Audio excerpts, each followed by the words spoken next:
Hello Mark, I'm Edith and my Chinese name is Lai Zirong. My number is S0441039 and I'm a freshman in NCUE and the video title is Amy Cuddy, Your Body Language Shapes Who You Are. Okay, I'm going to start. So I want to start by offering you a free no-tag life hack. And all it requires of you is this, that you change your posture for 2 minutes. But before I give it away, I want to ask you to right now do a little audit of your body and what you're doing with your body. So how many of you are sort of making yourself smaller? Maybe you're hunching, crossing your legs, maybe wrapping your ankles. Sometimes we hold onto our arms like this. Sometimes we spread out. I see you, so I want you to pay attention to what you're doing right now. We're going to come back to that in a few minutes, and I'm hoping that if you learn to tweak this a little bit, it could significantly change the way your life unfolds. So we are really fascinated with body language, and we are particularly interested in other people's body language. We're interested in an awkward interaction, or a smile, or a contemptuous glance, or maybe a very awkward wink, or maybe even something like a handshake. Here they are arriving at number 10. This lucky policeman gets to shake hands with the President of the United States. Here comes the Prime Minister. No. So a handshake, or the lack of a handshake, can have us talking for weeks and weeks and weeks. Even the BBC and the New York Times. So obviously, when we think about nonverbal behavior or body language, but we call it nonverbals as social scientists. It's language, so we think about communication. When we think about communication, we think about interactions. So what is your body language communicating to me? What's mine communicating to you? And there's a lot of reason to believe that this is a valid way to look at this. So social scientists have spent a lot of time looking at the effects of our body language or other people's body language on judgments. And we make sweeping judgments and inferences from body language, and those judgments can predict really meaningful life outcomes, like who we hire or promote, who we ask out on a date. For example, nonlinear empathy, a researcher at Tufts University, shows that when people watch 30-second soundless clips of real physician-patient interactions, their judgments of the physicians nicely predict whether or not that physicians will be sued. So it doesn't have to do so much with whether or not that physician was incompetent, but do we like that person and how they interacted? Even more dramatic, Alex Taturov in Princeton has shown us that judgments of political candidates' faces in just 1 second predict 7% of U.S. Senate and gubernatorial race outcomes. And even let's go digital. Emotions used well in online negotiations can lead you claim more value from that negotiation. If you use them poorly, bad idea, right? So when we think of nonverbals, we think of how we judge others, how they judge us, and what the outcomes are. We tend to forget, though, the other audience that's influenced by our nonverbals, and that's ourselves. We are also influenced by our nonverbals, our thoughts, and our feeling, and our physiology. So, what nonverbals am I talking about? I'm a social psychologist. I study prejudice, and I teach at a competitive business school, so it was inevitable that I would become interested in power dynamics. Became especially interested in nonverbal expressions of power and dominance. And what are nonverbal expressions of power and dominance? Well, this is what they are. So in the animal kingdom, they are about expanding. So you make yourself big, you stretch out, you take up space, you're basically opening up. It's about opening up. And this is true across the animal kingdom. It's not just limited to primates, and humans do the same thing. So they do this both when they have power sort of chronically, and also when they are feeling powerful in the moment. And this one is especially interesting because it really shows up how universal and all these expressions of power are. This expression, which is known as pride, Jessica Tracy has studied. She shows that people who are born with sight and people who are congenitally blind do this when they win at a physical competition. So when they cross the finish line, they've won. It doesn't matter if they've never seen anyone do it. They do this. So the arms up in the V. The chin is slightly lifted.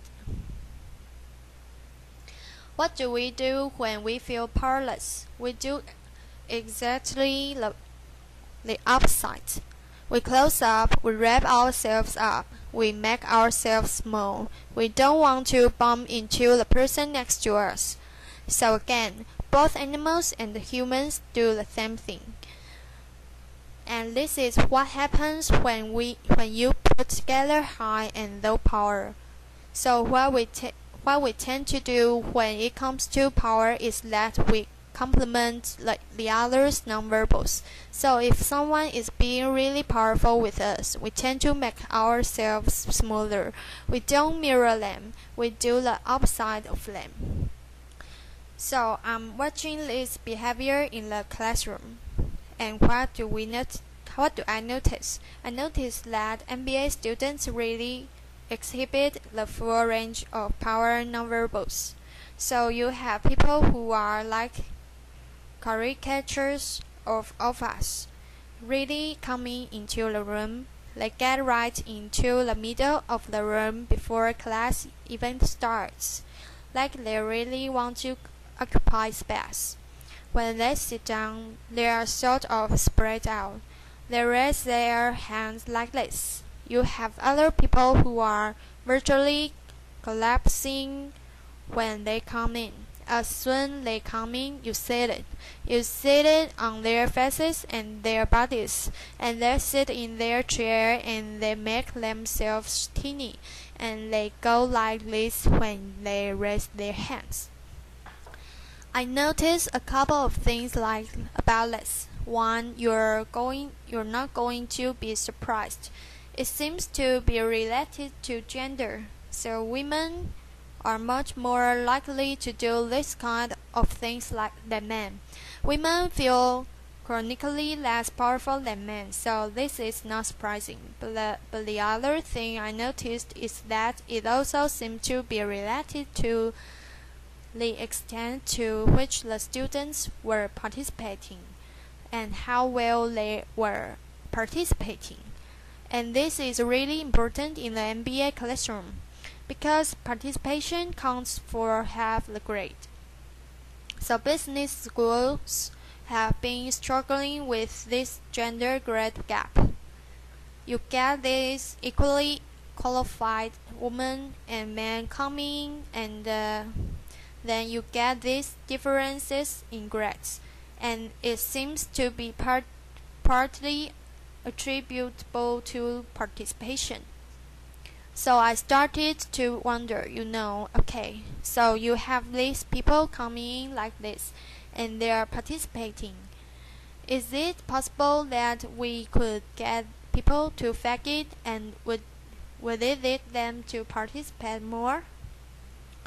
So my main collaborator, Dana Carney, who's at Berkeley, and I really wanted to know, can you fake it till you make it?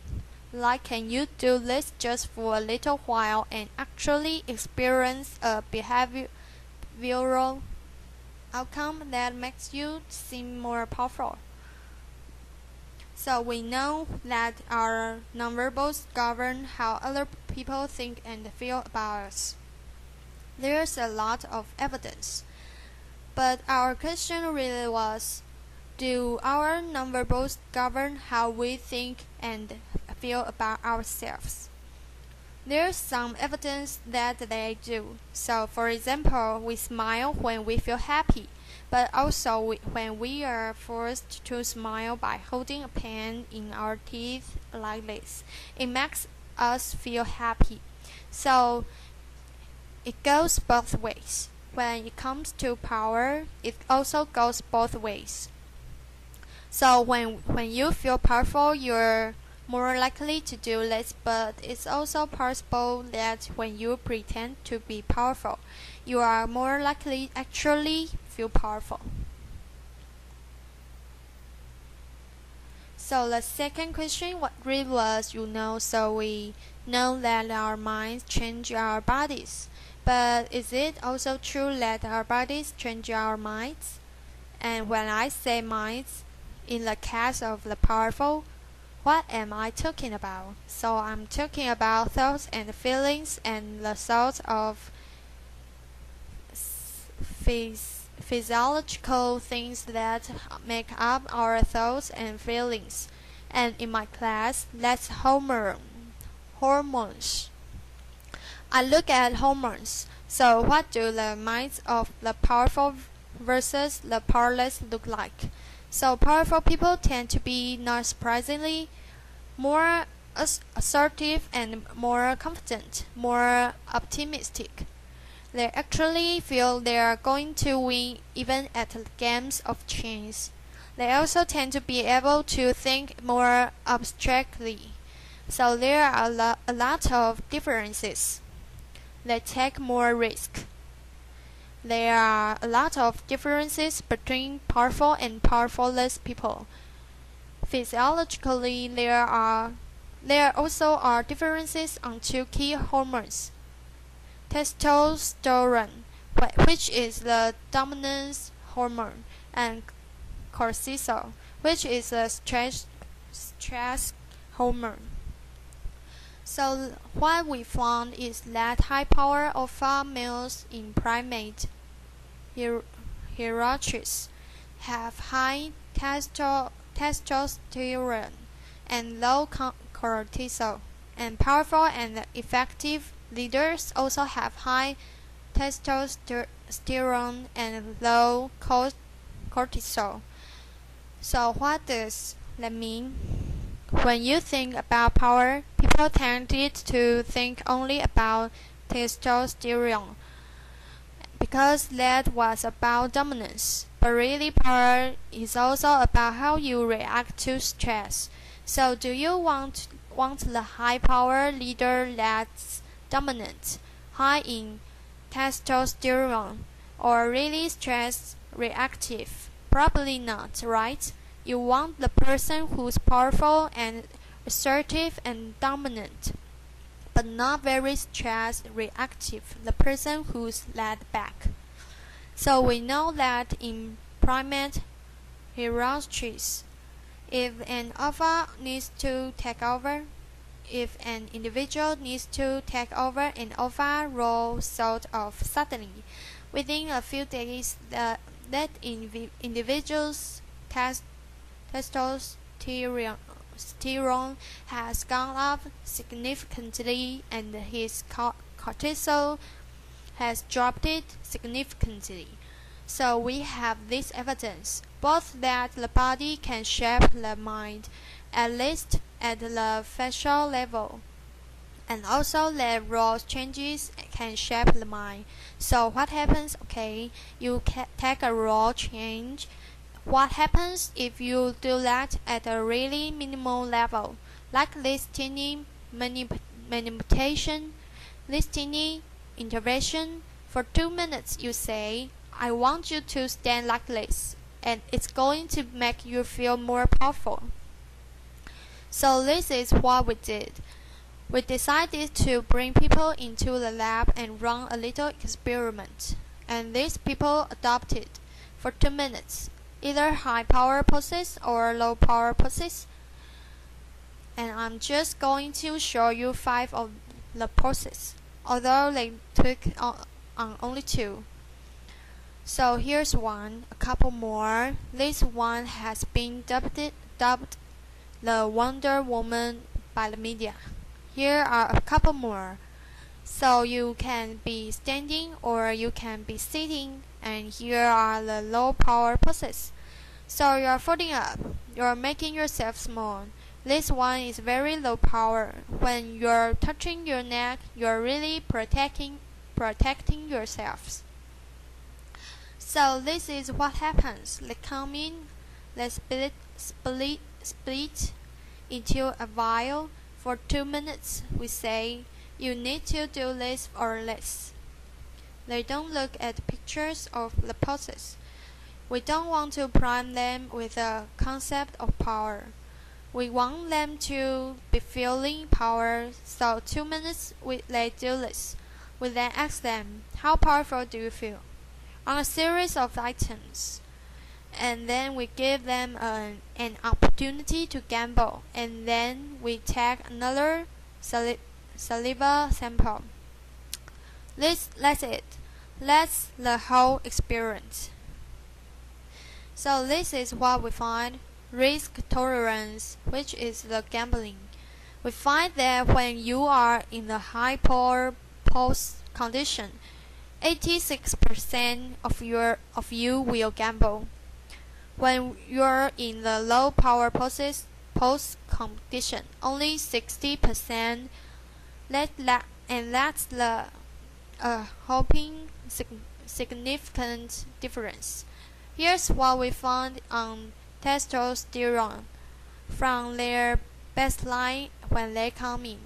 High power people experience about a 20% increase, and low power people experience about a 10% decrease. So again, 2 minutes, and you get these changes. Here is what you get on cortisol. High power people experience about a 25% decrease, and the low power people experience about a 15% increase. So 2 minutes lead to these hormonal changes, and that configure your brain to basically be either assertive, confident, and comfortable, or really stressed, reactive, and feeling sort of shut down. And we've all had the feeling right, so it seems that our nonverbals do govern how we think and feel about ourselves.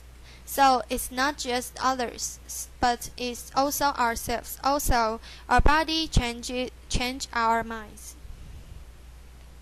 But the next question, of course, is, can power posing for a few minutes really change your life in meaningful ways? This is in the lab. It's this little task. It's just a couple of minutes. Where can you actually apply this? Which we care about, of course, and so we think where you want to use this is evaluative situations, like social threat situations. Where are you being evaluated? Either by your friends. For teenagers, it's at the lunchroom table. For some people, it's speaking at a school board meeting. It might be given a pitch or giving a talk like this or doing a job interview. We're doing that. We decided that the one that most people could relate to because most people had been through was the job interview. So we published these findings and the media are all over it, and they say, okay, so this is what you do when you go in for the job interview, right? So we were of course horrified and say, oh my god, no, that's not what we meant at all. For numerous reasons, no, don't do that again. This is not about you talking to other people. It's you talking to yourself. What do you do before you go into a job interview? You do this. You're sitting down, you're looking at your iPhone or your Android, not trying to leave anyone out. You're looking at your notes, you're hunching up, making yourself small, when really what you should be doing maybe is this, like in the bathroom, right? Do that, find 2 minutes. So that's what we want to test, okay? So we bring people into a lab and they do either high or low power poses again.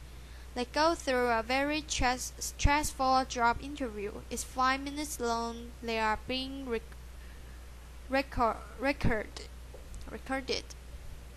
They're being judged also, and the judges are trained to give no nonverbal feedback. So they look like this. Image this is the person interviewing you. So for 5 minutes, nothing, and this is worse than being heckled.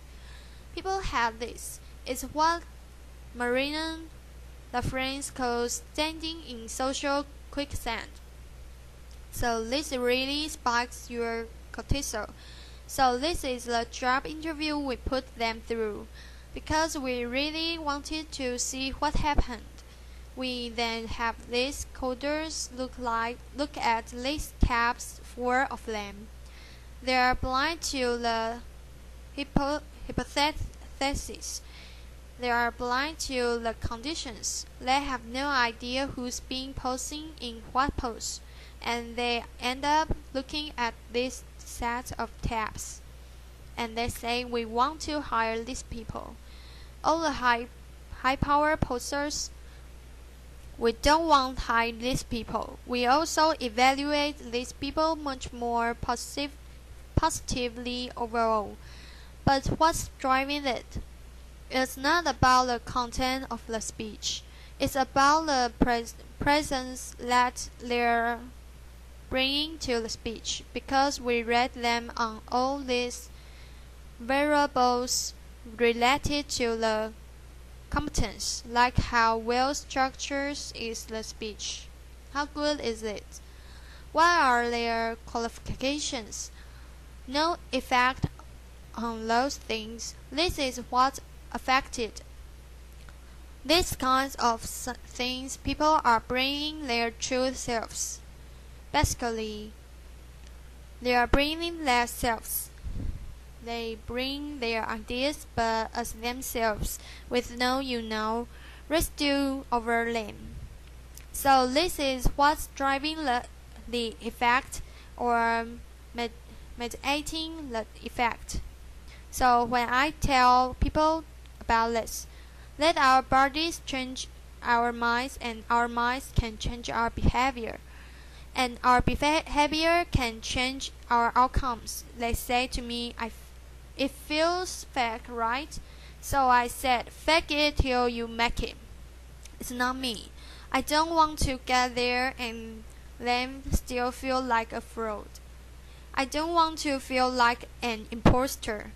I don't want to get there only to feel like I'm not supposed to be here. And that really resonated with me, because I want to tell you a little story about being an an imposter and feeling like I'm not supposed to be here. When I was 19, I was in a really bad car accident. I was thrown out of a car, rolled several times. I was thrown from the car, and I woke up in a head injury rehab ward. And I had been withdrawn from college, and I learned that my IQ had dropped by 2 standard deviations, which was very traumatic. I knew my IQ because I had identified with being smart, and I had been called gifted as a child. So I'm taking out of college, and I keep trying to go back. They say you're not going to finish college, just there are other things for you to do, but that's not going to work out for you. So I really struggled with this. And I have to say, having your identity taken from you, your core identity, and for me it was being smart. Having that taken from you, there's nothing that leaves you feeling more powerless than that. So I felt entirely powerless. I worked and worked. I got lucky and worked, and I got lucky and worked. Eventually I graduated from college. It took me 4 years longer than my peers, and I convinced someone, my angel advisor, Susan Fisk, to take me on, and so I ended up at Princeton, and I was like, I am not supposed to be here. I am an imposter. And the night before my first year talk, and the first year talk at Princeton is a 20-minute talk to 20 people. That's it. I was so afraid of being found out the next day that I called her and said I'm quitting. She was like, you are not quitting, because I took a gamble on you and you are staying. You're going to stay, and this is what you're going to do. You are going to fake it. You are going to do every talk that you never get asked to do. You're just going to do it and do it and do it. Even if you're terrified and just paralyzed and having an out-of-body experience, until you have this moment where you say, oh my gosh, I'm doing it. Like I have become this. I'm actually doing this. So what's what I did? 5 years in grad school, a few years, I'm at Northwestern. I moved to Harvard. I'm at Harvard. I'm not really thinking about it anymore, but for a long time I had been thinking, not supposed to be here. So at the end of my first year at Harvard, a student who had not taught in class the entire semester, who I had said, look, you gotta participate or else you're going to fail, came into my office. I really didn't know her at all. She came in totally defeated, and she said, I'm not supposed to be here. And that was the moment for me, because 2 things happened. One was that I realized, oh my gosh, I don't feel like that anymore. I don't feel that anymore, but she does, and I get that feeling. And the second was, she's supposed to be here. Like, she can fake it, and she can become it. So I was like, yes, you are. You are supposed to be here. And tomorrow you're going to fake it. You're going to make yourself powerful, and and you're going to go into the classroom, and you're going to give the best comment ever. And she gave the best comment ever, and people turned around and were like, oh my god, I didn't even notice her sitting there. She comes back to me months later, and I realized that she had not just faked it till she made it. She had actually faked it till she became it. So she had changed. And so I want to say to you, don't fake it till you make it. Fake it till you become it. Do it enough until you actually become it and internalize. The last thing I'm going to leave you with is this. Tiny tweaks can lead to big changes. So this is 2 minutes, 2 minutes, 2 minutes, 2 minutes. Before you go into the next stressful evaluative situation, for 2 minutes, try doing this in the elevator, in the bathroom stall, at your desk behind closed door. That's what you want to do. Configure your brain to cope the best in that situation. Get your testosterone up. Get your cortisol down. Don't leave that situation feeling like, oh, I didn't show them who I am. Leave that situation feeling like, I really feel like I got to say who I am and show who I am. So I want to ask you first, both to try power posing, and also I want to ask you to share the science, because this is simple. I don't have ego involved in this. Give it away, share it with people, because the people who can use it the most are the ones with no resources and no technology and no status and no power. Give it to them because they can do it in private. They need their bodies, privacy, and 2 minutes. And it can significantly change the outcome of their life. Thank you.